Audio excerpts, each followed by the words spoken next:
Olá, ouvintes e leitores, sejam bem-vindos a mais um diário de leitura do Ictus Podcast.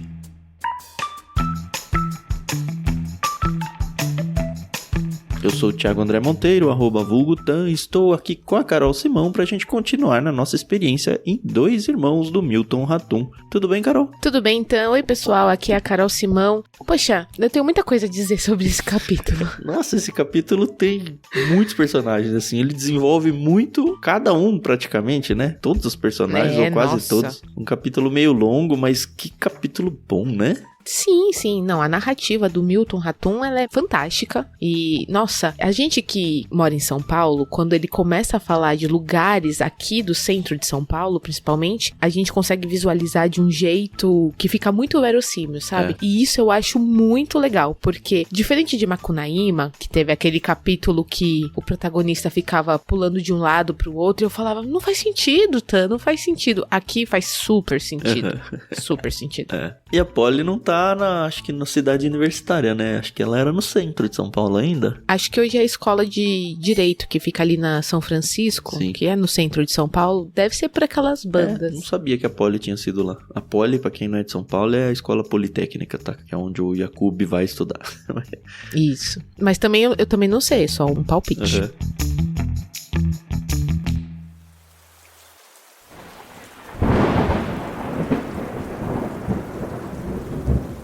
Mas vamos lá, capítulo longo, senão o episódio fica enorme.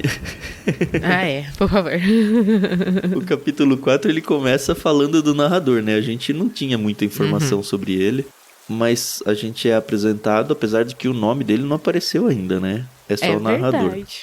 E é interessante que a gente descobre, ou pelo menos reafirma, que a Domingas tem um filho. É um menino, né? E que ele suspeita, ou pelo menos suspeitou durante um tempo, que um dos gêmeos fosse o seu pai. Mas ele não sabe, né? Pelo menos até agora. Ele não sabe. E é bizarro, isso, né? Que a Domingas não conta pra ele, né? Mas isso é tão comum. É estranho demais.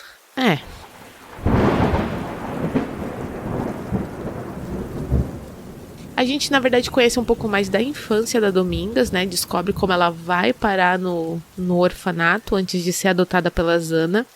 E o que eu acho bizarro é que a adoção dela não foi bem uma adoção, né? Foi quase como uma troca, né? Ali. Ela foi vendida, né, pra Zana, claramente. Trocou ela por móveis. Móveis Coitada. E dinheiro, porque deu um envelopezinho lá. Mas até aí o Marcos do Palmeiras jogava num time lá em Oriente, ele foi trocado por uma Kombi cheia de material esportivo. Sabia dessa, não? Não sabia. O preço da transação dele na vinda pro Palmeiras, olha só que caro. Olha que coisa. E quem que ganhou nessa? Quem será, né? Mas também era profissão, né? Não era a vida, né? Ela é praticamente uma escrava, né? Ela era uma escrava, mas você percebe que na narração aqui mostra que ela era uma índia. E ela tinha um pai e um irmão. A mãe dela realmente ela não chegou a ter contato. Infelizmente o pai dela acabou morrendo. E por causa disso ela foi levada até esse orfanato, que era um orfanato de freiras. E elas tratavam muito mal as internas, né? E, nossa, deve ser horrível, né? Você viver uma vida, assim, não é nem só de dor e sofrimento, né? Mas ela era uma empregada das freiras, ela apanhava demais. Nossa, demais, né? Da tal da irmã Damasceno, né? Nossa, essa tia aí, pelo amor de Deus, e se dizia uma cristã, né? E ela tinha um irmão, né? Que sumiu, né? Sim. O irmão não morreu, né? Mas nunca mais ia ver o irmão, nunca pôde voltar para Jurubaxi, as freiras não deixavam. Então, eu acho que ela pode, assim, uma suspeita minha, será que ela vai ver esse irmão até o final da narrativa? Acho que não. Até porque o próprio autor fala, né? Nunca mais ia ver o irmão. A menos que, sei lá, o narrador vá contar alguma coisa posterior a essa escrita aqui. O pai dela, ela morreu, você entendeu que envenenado por mandioca? Não, na verdade, quem morreu envenenado da mandioca foi aquele porco que ela encontrou. Mas o pai dela apareceu morto. Então, X, né? Nossa, esse negócio de mandioca é a segunda vez. O livro do Grande Sertão, né? Tinha esse negócio de mandioca brava. Isso. Cara, é muito louco isso, porque o Brasil, ele tem muito esse negócio de mandioca, né? De tudo. Tudo é de mandioca no Brasil. Ou é mandioca ou é milho, né? Impressionante. Só que eu não... Até muito pouco tempo atrás, eu não tinha a menor ideia da existência de que tinha mandioca venenosa. Outro dia eu li em algum lugar que até a mandioca que não é a venenosa faz mal você comer muito assim, porque ela tem algum tipo de toxina nela que vai se acumulando e tal. Não sei se é verdade isso, mas assim, fiquei me perguntando em que momento o desenvolvimento da cultura da agricultura, né? Ela se desenvolveu a ponto de identificar claramente qual é a mandioca segura, né?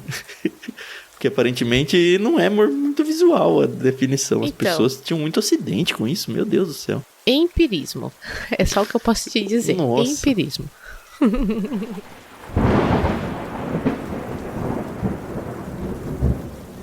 Bom, enfim, aí ela acaba indo pra casa da Zana e do Halim, e a gente já viu como é que era a vida dela. Ela diz que, apesar de tudo, ela preferia, sim, morar lá com eles, porque ela tinha o cantinho dela. Apesar dela ser empregada, a Zana tratava ela muito bem, e ela podia rezar quando ela queria. Ela tinha, assim, uma liberdade contida, vai. Mas ela era super trabalhadora, né? Nossa, não tinha um momento de folga, né? Continuava sendo uma escrava, né? Ela fala que era um trabalho parecido, mas tinha mais liberdade.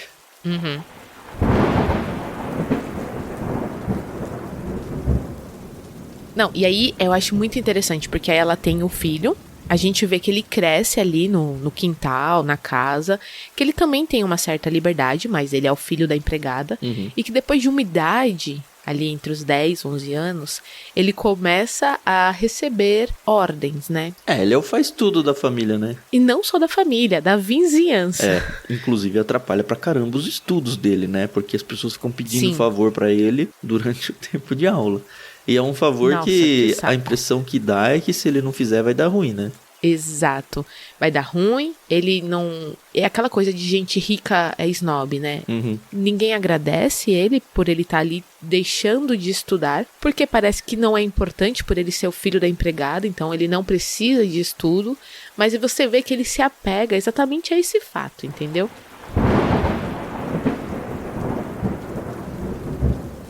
É engraçado que ele fala que ele teve poucos momentos a sós com a própria mãe, né? Momentos de folga, né? Teve aquela viagem, né? Muito estranha pra mim, assim, ela apareceu e saiu na história. Talvez muito pra contar o relacionamento dele com a mãe. Mas, sei lá, me deu a impressão de que... A gente percebe que a Domingas... ela vive aquele contexto de eu quero ter minha vida, eu quero fugir, mas não tenho coragem pra isso. Exato. E talvez essa viagem tenha sido o mais longe que ela conseguiu ir nessa ideia, mas acaba voltando. Mas é uma viagem tudo desgracenta também, né? Nossa, na volta tem um acidente, não é acidente, né? Eles pegam uma tempestade no barco, os dois vomitam pra caramba e tal. Não só os dois, né? Todo mundo que estava embarcado. Tem uma parte da narração em que ele fala que ele quer ir embora. E ele até entra num navio, porque ele quer descer em Gênova, na Itália. Mas ele não tem coragem. Ela também não tem coragem de ir com ele. Ele incentiva a mãe, né? Vamos, mas não passam não rola. Disso. Não dá.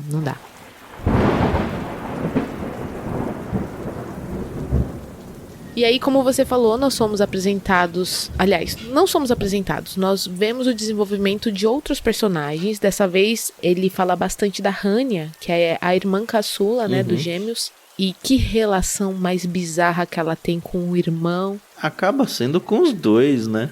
Porque o Yakub foi pra São Paulo, então ela não tem o contato físico do irmão estar presente, né? Mas é a figura de homem pra ela, né? Acho que mais até do que o Omar, apesar da presença do Omar e dela meio que ser apaixonada, né, pelo Omar, mas ela imagina o noivo dela com a desenvoltura do Omar, mas o rosto do Yakub. Lembrando que o Yakub tem a cicatriz no rosto, né, mas de alguma forma ela prefere o visual, talvez, apesar de serem gêmeos, o que é bem esquisito. Não, muito esquisito. Mas a relação toda da família ali é muito estranha, né? Porque assim, a relação que a mãe tem com o filho é bizarra. A relação que o pai tem com os filhos também é igualmente bizarra, mas pelo menos não parece incestuosa. Eu não tenho certeza não, viu, Carol? Porque ela vai pro quarto e some várias vezes. Não, então, a relação do pai, eu tô dizendo, da irmã, da mãe da Domingas, gente, é muito bizarro, entendeu? E aí eu lembro que quando eu tava na faculdade, eu assisti um filme horroroso chamado Desmundo. É um filme nacional. E tinha, assim, umas cenas bem fortes, exatamente sobre incesto, né? E aí, o meu professor, na época, ele explicou que, antigamente, as famílias, elas preferiam ter relações entre elas para continuar a linhagem, né? Nossa, que coisa. O que não é esse caso, tá? Mas eu acabei fazendo essa associação e para mim é muito, muito bizarro pensar numa coisa dessa. Mas, infelizmente, isso existiu, né? Se é que não existe ainda, né? Mas isso era bem forte um tempo atrás, né? E não tô falando da Bíblia, tá? A Bíblia é outro contexto.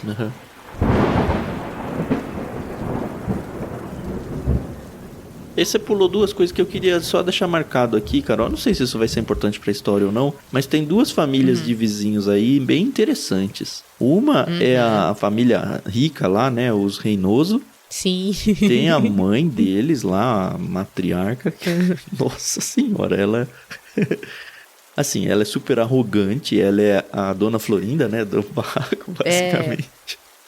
Gente, como é que é o nome dela mesmo? Deixa eu achar aqui. Estelita. Isso, Estelita. É engraçado ver como a Estelita, ela era aquela pobre sem classe.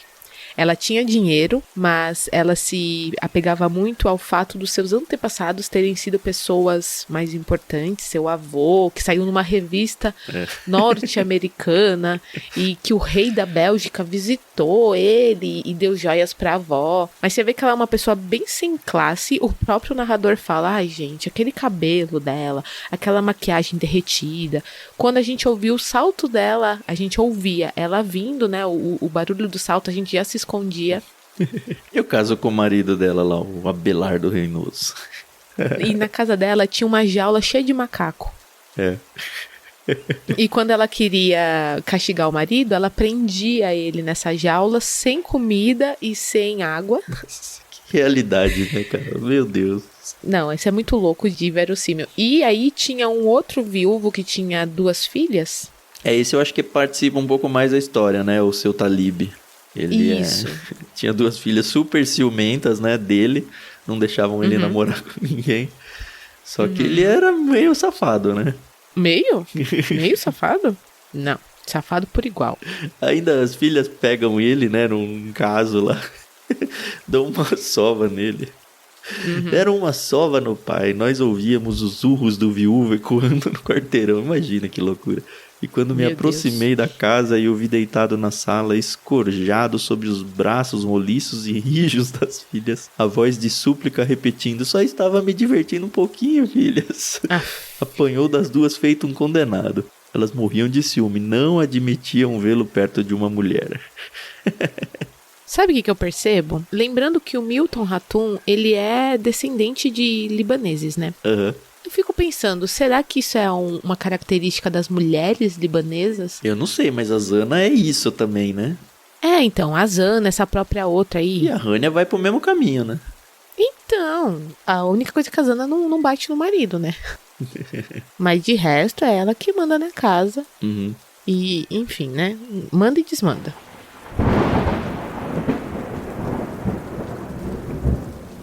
E aí, achei legal, porque todo ano a Zana, obviamente, faz aniversário e dá uma festa, um jantar, né? Comemora. E é uma data muito marcante, porque o Omar, ele não presta. Ele larga os estudos. Eu lembro que no começo da nossa leitura, não lembro quem disse lá no Discord, no fórum dos 2 irmãos, que parecia que o narrador queria que a gente não gostasse propositalmente do Omar e gostasse do Yakub. Sim. Então, por enquanto, se essa é a intenção do autor, eu tô caindo na dele. Exato, que eu não gosto do Omar. A gente tá quase no meio do livro já, né? Então, e aí o Omar, ele é um vagabundo, ele não tá nem aí, e o pior é que a mãe dele é totalmente omissa e permissiva, né? A mãe, a Domingas e a Zânia. Super protetora deles, né? E interessante que o narrador não gosta dele. Eu acho isso muito importante. Então, se o narrador acha que um dos gêmeos pode ser seu pai, só falta ser o Omar. Pra ficar assim, completo desgosto. Tem tudo pra ser o Omar, eu acho.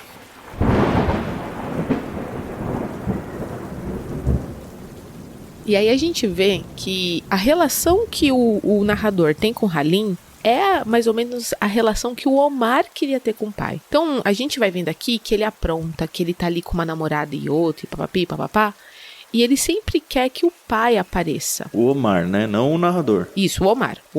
Mas o pai não dá muita bola. Até o aniversário da mãe, né? Que é no aniversário da mãe que o Omar se transforma num galante, manda flores e beija e abraça a mãe.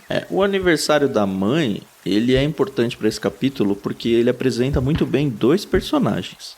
Um é a própria Rania, né? Começa com ela, né? E aí não é marcado em um aniversário, em todos os aniversários. Porque qual que é o contexto dela? A mãe tá desesperada pra se tornar uma alcoviteira dela, né? Pra preparar ela pra um super casamento. E a menina parece que é muito bonita e ela sabe que ela é muito bonita. Só que ela não se interessa por ninguém. Inclusive, ela fica se instigando para as pessoas durante o aniversário. E quando termina o aniversário, ela pega as flores e as cartas de amor que ela recebeu e picota tudo. E ela faz isso em todo aniversário. Então, o aniversário é o dia em que ela brilha. E no resto do ano, ela não faz nada. Ela é super reclusa, ela não quer saber de nada. A mãe até chega pra ela uma hora e fala: pô, filha, você vai perder essa sua juventude, vai acabar ficando pra trás e tal. Mas ela fala: não, esses bocó aí eu não quero saber de nenhum. Inclusive exalta o Omar e o Yaqub quando compara aos outros 2. E ela é meio que apaixonada pelo Omar, né? Agora, tem uma cena que eu achei que assim, beirou o incesto aqui, né? Ai. No aniversário de Zana, os vasos da sala amanheciam com flores e bilhetinhos amorosos do caçula. Flores e palavras que despertavam em Rania uma paixão nunca vivida. Por um momento, naquela única manhã do ano, Rania esquecia o farrista cheio de escárnio e via no gesto nobre do irmão o fantasma de um noivo sonhado. Ela o abraçava e beijava, mas afagos em fantasmas são passageiros. E Omar reaparecia, de carne e osso, sorrindo cinicamente para a irmã. Sorria-lhe, fazia-lhe cócegas nos quadris, nas nádegas, uma das mãos tateava-lhe o vão das pernas. Rania suava, se eriçava e se afastava do irmão, chispando para o quarto. Então, cara, que maluquice. Que coisa isso, mano. Sei lá, acho assim, bizarro.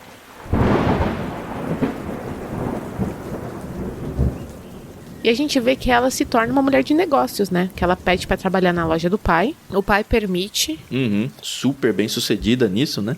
Nossa, é aquilo, né? Azar no amor, sorte no trabalho, né? E ela meio que toma o lugar do Yaqub no coração do pai. O Halim sonhava isso pro Yaqub, mas de repente o que ele esperava veio da Hannah, sabe? E interessante que a gente vê que o Yaqub tá em São Paulo. Em São Paulo fica, se casa, não avisa ninguém, vou casar tal dia, não fala nem o nome da noiva e tá vivendo a vida dele, entendeu? Sim. E acho que isso vai transformando a Zana numa mulher muito amargurada, porque eu acho que isso...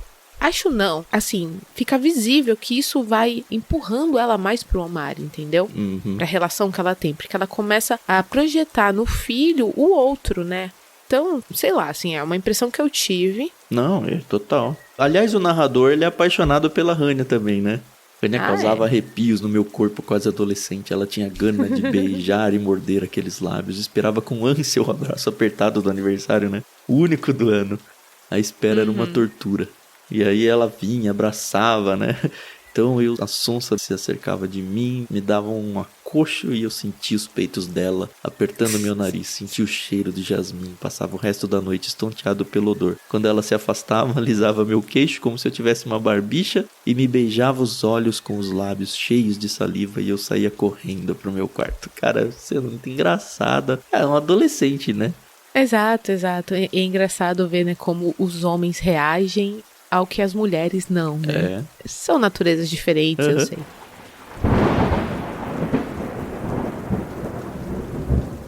Então nós somos apresentados a Dália, que é no aniversário da Zana, o Omar leva a Dália. Aquela cena do pai esbofeteando o Omar é antes ou depois disso? Antes. Essa cena é boa, hein, Carol?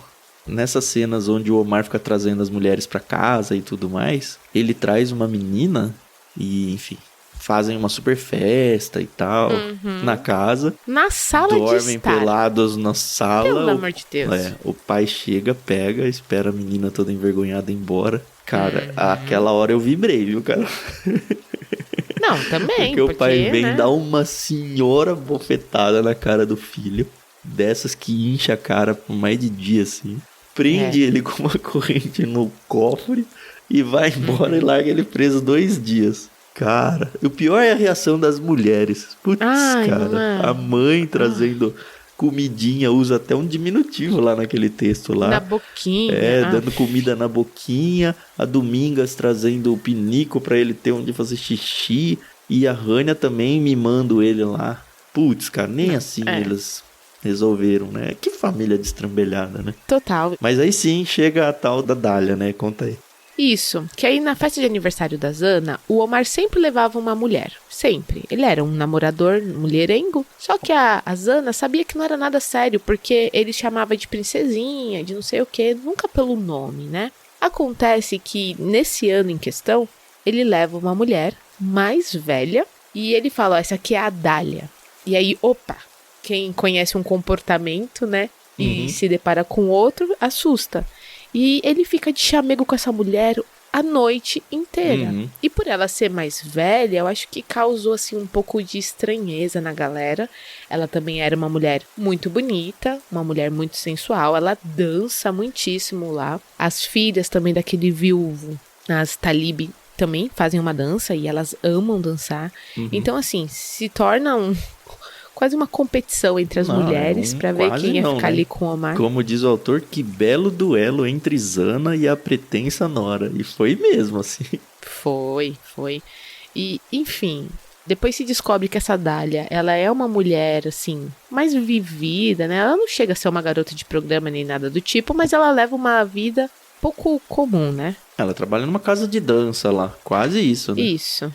Então, antigamente, né, as mulheres eram tidas como garotas de programa, né, quando faziam esse tipo de trabalho.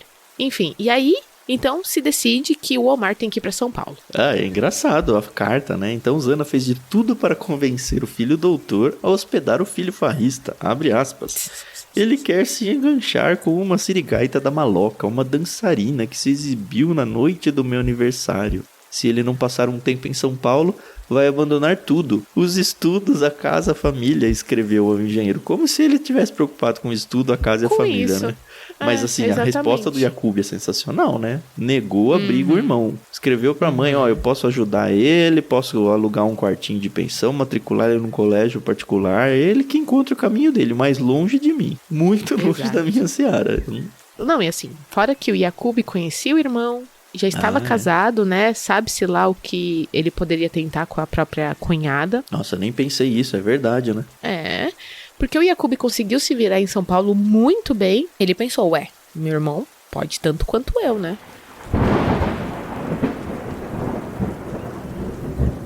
E aí a gente vê que o Omar não tem outra opção.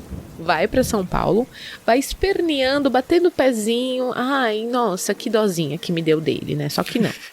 Moleque mimado. Ai, que raiva. E chega em São Paulo, e aí você... Bom, eu não fui enganada em nenhum momento, tá? Já deixo isso bem claro. Que aí fala que, ele se matriculou, ele ficou numa pensão, ele frequentava as aulas, ele isso, ele aquilo, papapi, papapá, tava todo mundo feliz, as coisas iam se dar bem. Ele recebia os doces que a mãe enviava de Manaus, né? Era todo um negócio, assim, pra mim, puro teatro, tá? Puro teatro. E o irmão não vai visitar ele em momento algum. Acho isso importante frisar. Mas uma hora a curiosidade chega, né? Ele fala, eu quero ver. Porque assim, o Yacub sofreu na chegada pra São Paulo, sabe? Não tenho amigos, passar o fim de semana sozinho é terrível ainda e tal. E ele acreditava, olha, isso vai ser importante pro amadurecimento do meu irmão. Vou dar uma passada lá pra ver o que acontece, pra ver como ele tá e tal. Mas não queria visitar ele, eu só queria sondar a situação, né? Mas aí ele descobre tudo isso, né? Ele tava super assíduo na escola, mas do nada ele sumiu. Desde o último feriado aí que ele não aparece mais. E sumiu do mapa. Procuraram em hospital, procuraram em prisão, sabe? Não achou. Ele disse que foi atrás do quarto do irmão, foi embora sem nem pagar a mensalidade lá da pensão, largou lá tudo meio vazio, só tinha deixado, acho que um cabide com a roupa da escola lá e um mapa dos Estados Unidos. Deixei isso aí com asterisco, se é que isso vai fazer alguma diferença pra história ou não. Nenhum bilhete, nenhuma palavra, sinal algum. Jacob pensou num acidente, numa tragédia, né? Mas não achou ele em lugar nenhum. O legal é o conselho da esposa, né? Nada de mencionar o desaparecimento dele pros seus pais. Ele vai voltar. Se não voltar, não é culpa sua, né? Exato. Só que assim, eu fico pensando, será que a mãe, os pais, sabem que o Jacob não dá a mínima pro irmão? Porque eles sabem que ele mora numa pensão, isso eles sabem. Ah, o Halim sabe. O Halim sabe. A mãe se ilude, sei lá. Iludida, né? A pobre.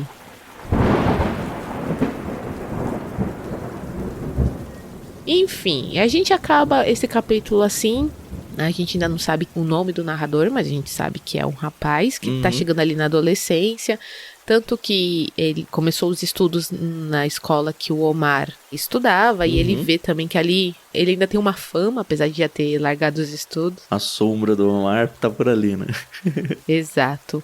E é isso, eu, assim, tô gostando muito do livro, a gente só descobre que o Omar não morreu nem nada, né? Porque em dezembro eles receberam o primeiro cartão postal. Ó, dezembro, ele tinha sumido no feriado, se não me engano, de 15 de novembro. Novembro? É, 15 de novembro. Então ele tinha sumido no feriado de novembro, então passou aí um mês sumido. E a gente não sabe o que aconteceu, porque a última frase é exatamente essa. Em dezembro eles receberam o primeiro cartão postal e gancho pro próximo capítulo, né? Exato.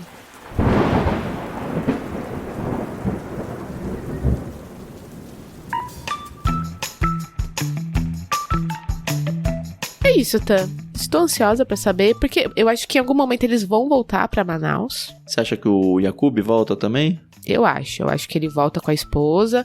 Eu acho que a Lívia, que apareceu lá no início, que foi o motivo da briga dos irmãos, vai voltar. Essa Dália também acho que... Ela deu uma sumida, né? Ela sumiu do mapa, né? Ela era super pobre, morava num cortiço lá e tal. Ela recebeu uma grana aí da Zana pra... Esqueceu assumir, né? o Omar, a Zana confrontou ela, né? Porque tava tudo bem. Aí no fim do aniversário, a Zana não quis... Olha que bizarro. Não quis cantar sem parabéns, não cortou o bolo, nem nada. Aí depois que todo mundo foi embora, ela fingiu de boa moça, chamou a menina pra ajudar a limpar a casa. A menina foi, aí ela confrontou. A menina saiu toda humilhada, Nossa, né? humilhadaça, né? Nossa, deve ser muito ruim também você ser humilhada, né? Você tá ali de convidada. Não vai fazer isso aí com o Benjamin, hein, Carol? Espero que não, eu quero muito... Espero que não. Como espero? Não, eu não tenho ciúmes do meu filho, mas ele tem 4 anos, né? Ainda, não sei né? como se dará no futuro, mas eu espero eu tenho uma excelente relação com a minha sogra, nossa, excelente, e eu quero muito ter uma excelente relação com a minha futura nora. Mas se for uma Dália da vida que chega dançando, e aí você descobre que mora na favela e... Não vai ser daquelas. O livro tá bom, é isso que importa, né? Nossa, muito bom, muito bom. Eu acho assim que, nossa, é uma das melhores histórias que a gente tem na atualidade dentro da literatura nacional. Então, quem tá lendo, nossa, tá se deparando com uma história mágica. Sensacional, de verdade. Legal, a gente volta então no próximo episódio, capítulo 5. Não esqueça de acompanhar também a leitura lá no Discord. Lá você tem espaço para comentar os textos que você for lendo junto, capítulo a capítulo. E também de ler o que as outras pessoas estão falando. Inclusive o pessoal de lá tá gostando bastante do livro, né? Tá gerando um movimento interessante por lá. E a galera que tá nos achando agora, se você quiser compartilhar esse episódio, mas antes desse, a gente teve o prefácio e também lemos os capítulos 1 a 3 no primeiro episódio do Diário de Leitura. Lemos não, né? Comentamos, né, sobre ele. Exatamente, são as nossas impressões sobre esses capítulos. Com certeza a gente não trata de tudo, com certeza a gente não traz todos os detalhes, porque a nossa intenção é apenas conversar sobre o que a gente acabou de ler. Então, se você é vestibulando, se você conhece um vestibulando, ou se você só quer consumir uma boa literatura, tá aqui os nossos programas e compartilha com seus amigos. Faz do Ictus Podcast conhecido aí entre o seu ciclo social, porque a nossa intenção realmente é disseminar disseminar uma boa literatura. E não esquece de convidar os seus amigos para participar do Discord, que é uma plataforma gratuita. Pelo menos a gente não cobra nada para você estar aqui presente. Você pode ler vários livros com a gente, você pode comentar capítulo a capítulo, fazer excelentes amizades. Eu tenho assim um sonho que um dia a gente vai estar no mesmo ambiente com todas as pessoas que se aproximaram de nós, e a gente vai poder... Legal. Nossa, nem que seja no céu, mas que a gente vai poder conhecer ali, ver tete a tete, sabe? Eu tenho muito esse desejo de conhecer a galera pessoalmente e poder, né, expandir os laços de amizade. E se você quer retribuir isso que a gente faz, né, apesar da gente oferecer tudo isso de graça, a gente tem opção aí na descrição do programa do nosso Pix, que você pode sim ofertar algum valor aí pra gente. Se você quer que esse projeto continue assim sistematicamente, se torne um apoiador nosso. A gente também tem um financiamento coletivo no Catarse, catarse.me/ictus, tem o link aí na descrição também. Mas o básico que você pode fazer é fazer suas compras pela Amazon, seja de livros ou seja de qualquer outra coisa, sempre através do nosso link de associado. É só acessar ictus.com.br/Amazon. Também tem na descrição do programa. Sempre que você for fazer qualquer compra na Amazon, a partir desse link, você não vai pagar mais nada pelos produtos que você comprar, mas a gente vai ser comissionado por isso. Então é uma forma muito boa de você retribuir a gente sem necessariamente gastar dinheiro com isso, né? Pelo menos não mais do que você já gastaria. Então salva aí nos seus favoritos, ictus.com.br/Amazon. Sempre que você for fazer as compras, pelo menos faça isso. Agora, se você gosta mesmo do que a gente faz, a gente incentiva bastante você a se tornar um apoiador lá no Catarse também, tá? Você vai fazer muita diferença para o nosso projeto também. É isso, semana que vem a gente volta. Até mais. Isso aí, pessoal. Muito obrigada pela paciência, pela audiência. A gente se ouve no próximo episódio. Até mais.